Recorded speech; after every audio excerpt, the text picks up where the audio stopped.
Nous allons corriger l'exercice numéro 2. Donc on vous dit le plan est muni d'un repère orthonormé OIJ, soit les points A, B et D. Question 1, placez les points A, B et D. Donc A, abscisse moins 1, ordonnée 3. Donc on a A ici. Le point B, abscisse 3,5, ordonnée 1. Donc hop, abscisse 3,5, ordonnée 1. Le point B est ici. Et le point D, abscisse moins 3. Et ordonnée 1, le point D est ici. Question 2. Calculer la distance AB, on donnera la valeur exacte, puis une valeur approchée au centième près. Donc on rappelle, les centièmes, c'est 2 chiffres après la virgule. Si j'ai un nombre comme cela, on rappelle que ça, c'est le chiffre des unités, lui, c'est le chiffre des dixièmes, et lui, c'est le chiffre des centièmes. Donc si on veut arrondir au centième, il faudra arrondir à 2 chiffres après la virgule. Donc on va d'abord calculer la distance AB, donc la distance entre le point A et le point B. Donc c'est du cours, c'est la racine carrée, on pense à la racine carrée, parenthèse au carré plus parenthèse au carré. Et comme on va de A vers B, c'est donc l'abscisse de B moins l'abscisse de A qu'on met dans la première parenthèse, plus l'ordonnée de B moins l'ordonnée de A. Voilà, ça c'est le cours, donc ça donne la racine carrée, parenthèse au carré plus parenthèse au carré. Alors, XB, c'est l'abscisse du point B. Donc, B, son abscisse. L'abscisse de B, c'est 3,5. Donc, c'est donc 3,5 moins, hop, XA, c'est l'abscisse du point A qui vaut moins 1. Donc, c'est moins 1. Plus l'ordonnée de B. L'ordonnée de B, ça vaut 1. Moins l'ordonnée de A qui vaut 3. On calcule déjà ce qu'il y a dans les parenthèses. Donc ici, on a 3,5 moins 1. Donc ça donne 3,5, je soustrais moins 1. Donc moins 1, ça donne 3,5 plus 1, le tout au carré. Plus 1 moins 3, j'ai 1 euro, je vous retire 3 euros, donc il vous reste moins 2, le tout au carré. On simplifie ce qu'il y a dans les parenthèses, ça donne racine carrée. 3,5 plus 1, ça donne donc 4,5 au carré plus moins 2 au carré. Donc ça donne un racine carrée de 4,5 au carré. Donc 4,5 au carré, cela revient à effectuer 4,5 fois 4,5. Donc ça donne 20,25. Plus, on a moins 2 au carré. Attention, moins 2 au carré, c'est égal à moins 2 fois moins 2. Et vous savez qu'un nombre négatif multiplié par un nombre négatif donne un nombre positif. Donc ça donne 4. Et donc on a racine carrée de 20,25 plus 4. Donc ce qui donne racine carrée de 24,25. Alors ça, c'est la valeur exacte. Donc c'est-à-dire que la distance entre le point A et le point B vaut exactement racine carrée de 24,25. Valeur exacte. Alors maintenant, si on veut une valeur approchée au centième près, alors il faut prendre la calculatrice. Donc si vous prenez la calculatrice, donc ça, c'est la calculatrice. Si je tape racine carrée de 24,25, voici ce que m'affiche la calculatrice. Elle affiche 4,9244, 28, 90, 1, etc., etc., etc. Donc si on veut une valeur approchée, racine carrée de 24,25, ça vaut environ. Donc au centième près, je vous ai dit, on prend 2 chiffres après la virgule. Donc là, on est au deuxième chiffre après la virgule, 92. Et on regarde ce qu'il y a après le 2. Hop, il y a un 4. Donc on sait que lorsque le chiffre après c'est 0, 1, 2, 3, 4, bah on laisse comme c'est. Donc ça vaut environ 4,92 au centième près.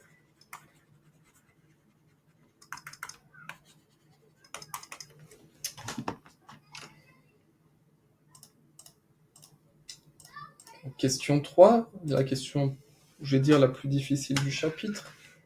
Alors, calculez les coordonnées du point C afin que le quadrilatère ABCD soit un parallélogramme.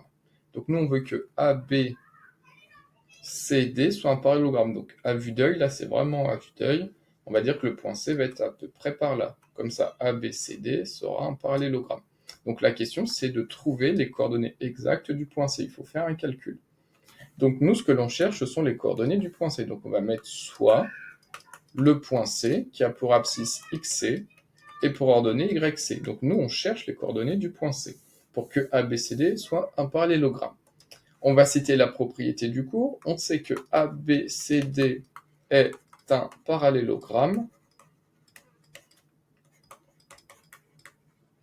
ABCD est un parallélogramme si et seulement si,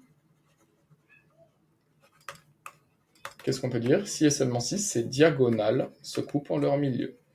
Ces diagonales se coupent en leur milieu.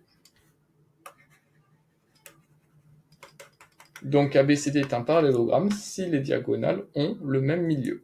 Donc nous, ce que l'on va faire, c'est qu'on va d'abord calculer les coordonnées du milieu du segment BD, de la diagonale BD. Donc on peut appeler, allez, soit le point P, donc soit P, le milieu du segment BD.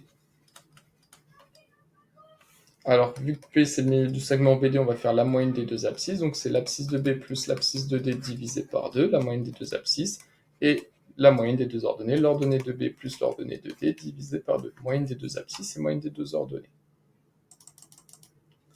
On remplace, alors P, XB, l'abscisse du point B, 3,5, plus l'abscisse du point D, moins 3, divisé par 2, et l'ordonnée du point B, c'est 1, plus l'ordonnée du point D, c'est 1, divisé par 2. Donc le point P est 3,5 plus moins 3, ça donne 0,5 divisé par 2. Et 1 plus 1, ça donne 2 divisé par 2. Donc le point P a pour abscisse 0,5 divisé par 2. Vous avez 50 centimes, vous le divisez en 2, ça vous fait 25 centimes. Et les 2 euros divisé par 2, ça vaut 1. Donc le point P, qui est le milieu du segment BD, a pour abscisse 0,5 et pour ordonnée 1. Donc le point P est ici. Et donc on sait, pour que ABCD soit un parallélogramme, il faut que ces diagonales se coupent en leur milieu. Donc ça veut dire que pour que ABCD soit un parallélogramme, il faut que P soit le milieu du segment AC. Donc P doit être également le milieu du segment AC. Pour qu'un quadrilatère soit un parallélogramme, il faut que les diagonales aient le même milieu. Donc là, on doit montrer que P, ça doit être également le milieu du segment AC. Alors, P est le milieu du segment AC. Donc d'une part, on connaît les coordonnées du point P. On sait que le point P, c'est donc 0,25 et 1. Et d'autre part,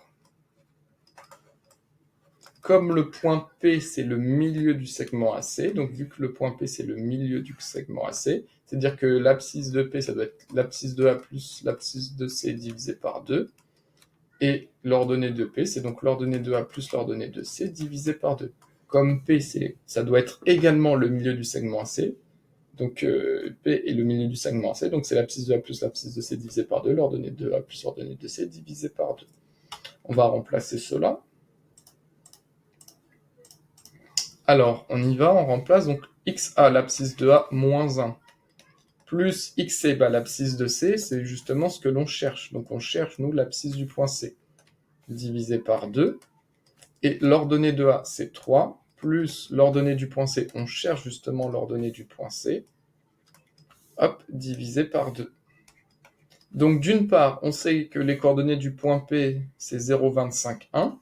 Et d'autre part, on sait que les coordonnées du point P sont moins 1 plus xc divisé par 2 et 3 plus yc divisé par 2. Donc, par identification,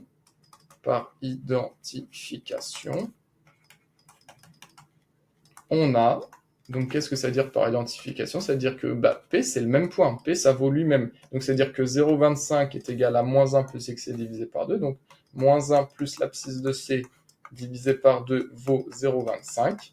Et par identification, comme P vaut P, c'est-à-dire que l'ordonnée de P qui vaut 1 est égale à 3 plus YC divisé par 2. Et 3 plus l'ordonnée de C divisé par 2 égale 1. Donc on a deux équations à résoudre.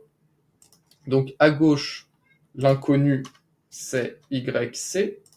Donc pour l'isoler, on a moins 1 plus XC divisé par 2. Donc qu'est-ce qui annule 1 divisé par 2? On va d'abord multiplier par 2 à gauche et à droite. Donc hop, là, pour annuler divisé par 2, je multiplie par 2 à gauche. Ce que l'on fait à gauche, on l'effectue également à droite. Et pareil ici, scanule 1 divisé par 2, on va multiplier toute la fraction par 2, donc toute la fraction, on la multiplie par 2 à gauche. Et ce que l'on fait à gauche, on l'effectue également à droite, on multiplie tout par 2. Alors à gauche, le divisé par 2 fois 2, ça s'annule, donc il nous reste moins 1 plus l'abscisse de C qui est égal à 0,25 fois 2 égale à 0,5. Et à droite, le divisé par 2 fois 2 s'annule, donc il reste 3 plus l'ordonnée de C qui vaut 2.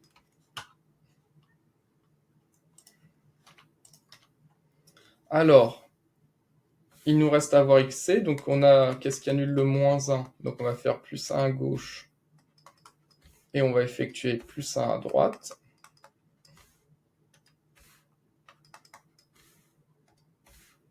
Et là, pour avoir YC, donc on va effectuer moins 3 à gauche pour isoler le YC qui est notre inconnu. Et on va effectuer moins 3 à droite. Alors à gauche, moins 1 plus 1, ça s'annule. Donc il reste l'abscisse de C est égal à 1,5. Et l'ordonnée de C, 3 plus ou moins 3, 0, est égal à 2 moins 3, 2 moins 3, moins 1. Donc, le point C a pour abscisse 1,5 et pour ordonnée moins 1. Donc, le point C abscisse 1,5 et ordonnée moins 1. On vérifie que c'est cohérent graphiquement. Donc, tac. Alors, hop, on a trouvé que C a pour abscisse 1,5, donc abscisse 1,5. Et pour ordonnée moins 1, donc le point C est ici. Et donc, si notre point C est ici, ABCD est un parallélogramme. Les diagonales se coupent en leur milieu. Et les côtés opposés sont parallèles et de même longueur. Voilà pour la correction de l'exercice 2.